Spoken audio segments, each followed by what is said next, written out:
This is the matter of Revello versus Sangalaza, D18-572-482C. The parties are present. Counsel, your appearances for the record. Good morning, Your Honor. Sean Lytle, 11640, on behalf of Nicholas Revello, who's present.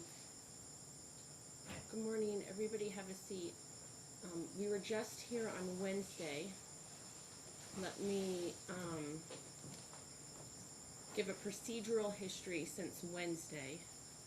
And then I'm going to ask, before we get into any of the substantive issues, if anyone has any objections to moving forward today. We were here on Wednesday. At that time, I made amendment to the visitation order. There was already scheduled, pursuant to my previous order, a 1 o'clock p.m. exchange of the child scheduled. That afternoon, evening, Mr. Lytle wrote a letter to the court copying counsel for the defendant that the exchange did not happen on Wednesday. Your Honor, I have an objection. I never received anything. I never received any letter or anything like that whatsoever. Okay. And I also object to being here today because I never received notice of this hearing either. I'm going to go over the procedural history briefly, and then I'm going to allow anybody to make objections that they need to make, okay? So let me make sure everybody's on the same page about what's happened since Wednesday, okay? And then you can tell me what you need to tell me. On Wednesday, Mr. Lytle sent the letter to the court and to counsel for the defendant, indicating that the exchange did not happen, that the police were called. On Thursday morning, counsel filed a motion for a pickup order, served the same on counsel for the defendant. On the same day, counsel for the defendant at 11:58 filed a notice of withdrawal as attorney. Later, I granted the motion and granted the order shortening time. I didn't grant the motion. I granted the order shortening time and set the motion. I'm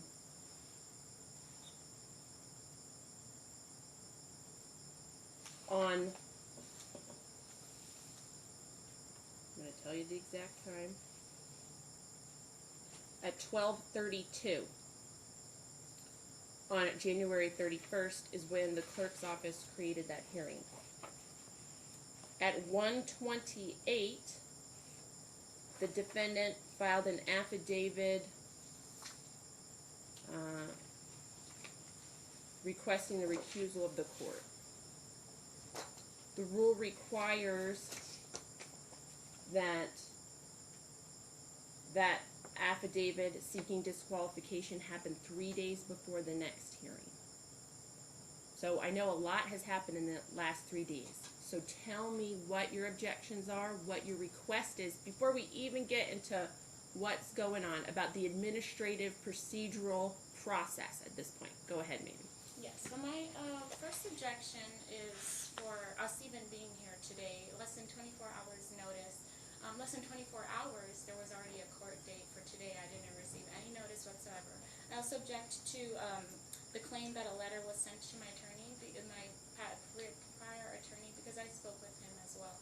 He didn't receive any letter or anything whatsoever. He didn't mention a letter. I didn't see any letter, nothing like that. Yeah, and I also object to, I don't understand, I need to understand how it was even possible within hours for all this to be filed and a date to be set, because I didn't get to respond to any motion.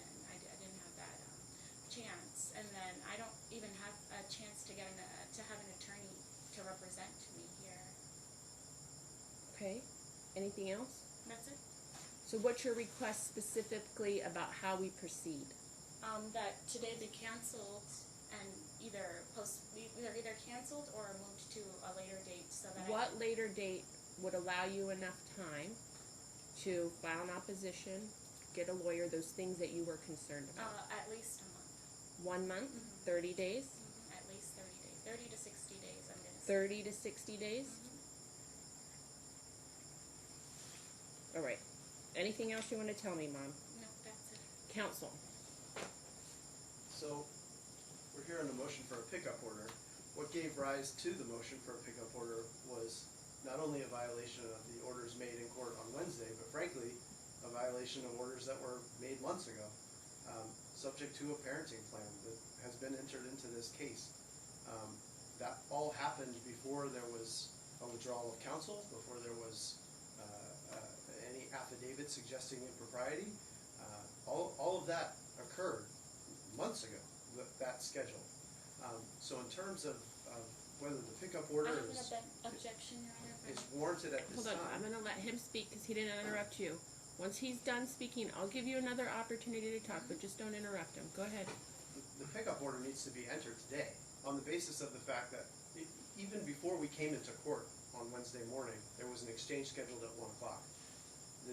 The defendant prevented that exchange from occurring. We still don't even know where the child is. There's a real safety concern there. That was my next question. And there is a So we don't know where the baby is? no. We've had no responses from. There have been efforts by my client to get in touch with her through Talking Parent again, as we discussed on Wednesday morning. No responses to those. So the court has inherent contempt enforcement powers, even if I don't file a motion. And there was a contempt on Wednesday at 1 o'clock. You can call it a contempt of the order you entered Wednesday morning, or you can call it a contempt of the parenting agreement that she signed off on 2 months previous to that hearing. But either way, there was a clear contempt on Wednesday afternoon, and that was while she still had counsel of record. That's why before she had filed any documents suggesting that there was bias or prejudice on the court. So the court's inherent contempt powers, I think, warrant in this case that you could issue a pickup order on that basis alone. But either way, I think we need to get this child to the plaintiff today. And then what happens beyond that is subject to further orders of the court. But I think right now we have a clear contempt, and we have some serious safety concerns about the child. And I think the best way to remedy that is, again, it's a pickup order. It's temporary. It's subject to change. But I think for the short term, she can have as much time as she wants, frankly, to respond. But while she's figuring that out, I think we need to make sure that Julian is safe and sound with Mr. Revello. All right. So my first objection is this claim of a schedule happening months ago. I don't even know what he's talking about. You changed the schedule just 2 days ago. So for him to be referring to months ago, that doesn't even make any sense. And then on top of that too, I object to him claiming of contempt to the court because I arrived late to my house because I had to go pick up my baby from where he was with my mom, feed him, make sure he's full before he goes anywhere, and then take him home so he can be picked up. The plaintiff didn't stay. I mean, I don't know what kept him from staying there because I arrived shortly after 2:30. I know it's late, but I had to make sure my child was good and ready to go. I also had to pick him up from where he was. An hour and a half late? Yeah, traffic. I already live 45 minutes away from the court. That doesn't include traffic. I live way south. And then on top of that too, well, I don't know what stopped him from staying. I don't know what stopped him from even coming to pick up the baby yesterday. It's a recurring thing where he just doesn't show up without even word. I mean, look at today. Okay, hold on. Can I ask you something then? Yes. Let me interrupt you so that you can respond. What counsel was speaking of is the original agreement that you entered into about visitation required a 1 o'clock pickup on Wednesday. Right. That was already in existence. For months and months we've always been doing a 1 o'clock pickup on Wednesday. And we were at court. Right. So until that's after 12. that was what he was talking about. So you're saying we were at court till after 12 on Right. Wednesday, so you couldn't get there till 1 o'clock? I left the parking lot around 12, I'm going to say 12:20, 12:25 Okay. for me to go pick up my baby. make sure he's fed, drive back to my house where I live far, 45 minutes Okay, away. let me ask you this. It sounds like you don't have any objection then to right now an exchange today and picking up on the same schedule that was on Wednesday. I do have an objection to that. My objection is that I provided substantial evidence to the court, and under the in the Nevada State Constitution, under Senate Bill 317, NRS 432B330, it says here that a child in need of protection if the person, a child may be in need of protection if the person responsible for the welfare of the child fails, although the person is financially able to do so, or has been offered financial or other means to do so, to provide for the following needs of the child: food, clothing, shelter necessary for the child's health or safety. And I came to court and I provided my evidence that my child was being starved, and you asked me the question, do I really think that he's starving my baby? I've taken him to the emergency room. The doctors have confirmed that my child is hungry. He's not being fed for long periods of time. My child needs protection. I mean, it definitely needs to be a supervised visitation, because I'm not going to allow my child to go. I'm not going to neglect my child and neglect my constitutional rights, my child's constitutional rights, and let him to go and suffer when his dad is blatantly, in evidence that I proved, that I provided, writing out that he's going to starve the baby. And you overlooked it and questioned me as if, asking me if I really believe that he's going to starve my baby. I know my rights, I know my child's rights. It's stated right here in Nevada State Constitution. Anything else? For now, that's it. Counsel, anything? I just wanted to point out as a factual matter, and we attached this to the letter, which we also attached to the motion, the contact card that the officer filled out is at 2:30 p.m. So, I mean, even by 2:30, when she says she arrived, he was still there. Officers could not find anybody there. So I don't know when she showed up. Once he spoke to the police and they told him there was essentially nothing they could do, I was done with my other hearing, and I advised him, look, just get out of there and we'll figure out what we can do. But there was no contact. I mean, this is what we talked about on Wednesday morning. If she was legitimately held up in traffic or something, I mean, that happened to my client this morning, but he texted me, right? I mean, that's what you do when you're running late, and that didn't happen here. As far as this evidence of starvation, I think the court has seen videos and pictures of this child. He's not missing any meals. He's quite big for his age. Those concerns are completely unfounded. And again, we've got here a clear contempt of a pre-existing order, not just your order from Wednesday, but your order incorporating the parenting plan 2 months prior. So I think a pickup order in this case is appropriate. Again, I don't have any faith that if we walk out of here today, I mean, she just said, I'm not going to allow him to take this child. She just told you essentially that I'm willing to do whatever it takes, including being in contempt of this court's orders, to make sure that my son is not around Plaintiff. That's what she just told you. And I think the only way to do that is for law enforcement, unfortunately, to get involved at this time. And then, again, we can have a full hearing on whatever issues she wants to raise once the child is safe and sound with the plaintiff. In conclusion, ma'am, anything else? Yes, I do.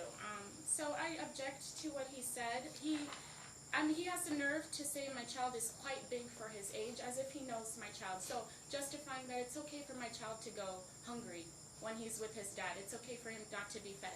And he also just lied just now, saying that I said I don't want him to be around my child. I just want a supervised visitation. My child can see his father. I just want somebody to be able to be there at the Donna's House Center and make sure that my child is being taken care of, because my child is 9 months. And right over here, Nevada Revised Statutes number 201.090 says neglected child is defined as a child who is deprived of the necessities of life by his or her parents and has no means of obtaining such necessities. My child is 9 months. He can't speak for himself. As his mother, I have to be the one to observe him, take care of him, and speak for him. I mean, this is a child that we're talking about. We're not talking about a teenager who can say, okay, my dad's not buying me something, but my mom gave me some money, I can go to the store and get some food. My child doesn't have nobody to advocate for him other than me. And I just want the visitation to be supervised until the plaintiff can take a class, a necessary class, because the one that he took is for 0 to 6 months. My child is 9 months old. He doesn't know anything about feeding the baby. And he doesn't have that knowledge. Even when I tell him to feed the baby, he doesn't respond to the messages on the Talking Parents app, and I've provided this. It's just, he needs the proper knowledge in taking care of my baby. There's nobody else over there at that house who's going to be taking care of my baby or speaking up for him. So I just want that visitation to be supervised. He can see his dad, a weekend, mornings, I'll try to see if somebody can bring him during the week or something like that. Whenever, I just need the visitations to be supervised. Because my child is a minor, he can't speak for himself. And I really think that after we were in court here, it should have prompted you to investigate and immediately change the supervision. But instead, you changed the schedule to the 2/3 schedule, where my child would be away from his breastfeeding mother for 5 days at a time, where he breastfeeds for 5 days at a time. Right here in Nevada Revised Statutes 201.232, it says clear as day that breastfeeding a baby until 2 offers health benefits to both baby and mom, unless medically inadvisable. It also provides significant benefits to the health of the mother, including protection against breast cancer. Talks about the World Health Organization. This is in the Constitution itself. And it says here, the social constraints of modern society weigh against the choice of breastfeeding and lead new mothers with demanding time schedules to opt for formula feeding to avoid embarrassment, social ostracism, or criminal prosecution. You can't take away my constitutional rights under the state of Nevada, under the United States, to breastfeed my child until whatever age I choose to breastfeed him. I've provided medical documents where I've taken my child to the doctor's office, and the doctors talked about a formula. I can't talk about a formula that my child is having if I don't give my child formula. I know that he's having a reaction to a formula, and yes, your opinion definitely matters about how you might know about the effect, how eczema can occur. Even if it's not a formula issue, but I've taken my child multiple times to see the doctor, provided the medical records, and it's definitely the formula that he's being given. I told Dad before visitation even started, you need to go see a pediatrician before you give the child formula, because he's only given breast milk, and he refused. I provided the text messages where he refused it, where he just doesn't even consider it, as if I didn't say anything like that. And it takes for you to tell him that he can take the baby to whatever pediatrician he decides to choose. He could have done that in the first place instead of allowing my child to suffer. I gave it 3 months. I gave this visitation schedule that you did 3 months. I gave it time. He went to see his dad, but each time it's disheartening to see my child come home starving, not changed. And on the matter of not being changed too, I didn't want to get into substantive issues, and I've given you some time, but we're way into substantive issues. We're talking about procedural things. I'm not reconsidering any decision. I'm not making a decision about custody today. What's on today is the pickup order, and I'm asking for your administrative procedural objections because there's some strange events that happened.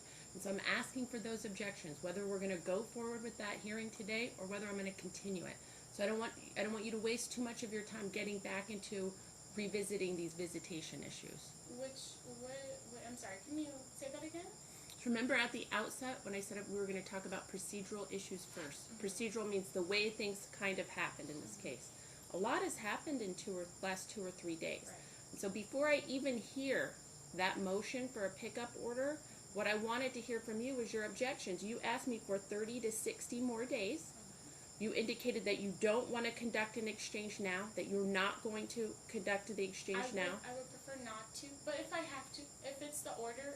I'm not making those kind of orders today. I'm asking you what you want to do. You said you wanted 30 to 60 days. Anything else you want to tell me about that procedural or administrative issues? Right. I would rather just go back to the old schedule. Okay, so procedural or administrative issues, not about the visitation schedule. Whether we're going to have this hearing today, okay, or whether you want 30 to 60 days to respond, and how you want to work, what you want to do. Okay, which hearing? For what? For this, for The their motion for pickup. You requested 30 or 60 days for to it be heard on another date. Okay, yeah, I would prefer the 30 to 60 days. Okay, all right. In this case, is that all, or you have anything else?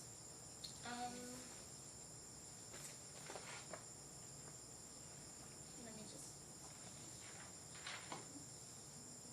Oh yes, I do. In the meantime, I do want to do a paternity test to make sure that he's father, because just given the timeline, I am questioning. So whether- today we're not going to bring up any other issues. If you'd like that, you could file a motion. I'm going to direct you to that yellow piece of paper. It has a lot of information, a list of resources, places you can go to get more information and requesting, and putting those requests on calendar. Okay? Anything else?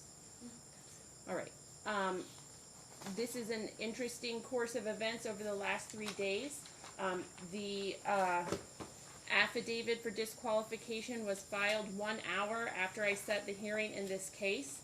I am concerned because at the very same time, Mom's counsel withdraws from representing her. Mom indicates she didn't receive a copy of the motion. Certainly her counsel did, but she indicates he didn't. He didn't give that to her. Today she refuses to conduct the exchange as ordered. Indicates that her preference is not to do an exchange. The court is divested from jurisdiction once that affidavit seeking disqualification of judge is filed. Unfortunately, in this case, it was untimely. It was filed after this date had been scheduled. The court's extraordinarily concerned about the safety of Julian. Julian was supposed to be exchanged on Wednesday. He was not. I'm concerned. I'm worried. And I have to balance his safety concerns with the administrative and procedural rules of court. In this case, Mom's requested 30 to 60 days to respond to a motion, which is well outside of the time limits we have for responding to a motion. At most, a party has approximately 2 to 3 weeks to respond to a motion and a date set. This is difficult. I am not, all of my previous orders stand. I feel as though I cannot make an order today that the affidavit divests me of jurisdiction. I am unwilling to issue without a hearing contempt proceedings, and I'm unwilling to issue a pickup order at this time, although I'm gravely concerned about the safety of your son. And so I can't set another date for this hearing until the affidavit is ruled on by the chief judge. As I'm looking in the system, things are happening so quickly, there's not even a date for hearing for the affidavit at this point.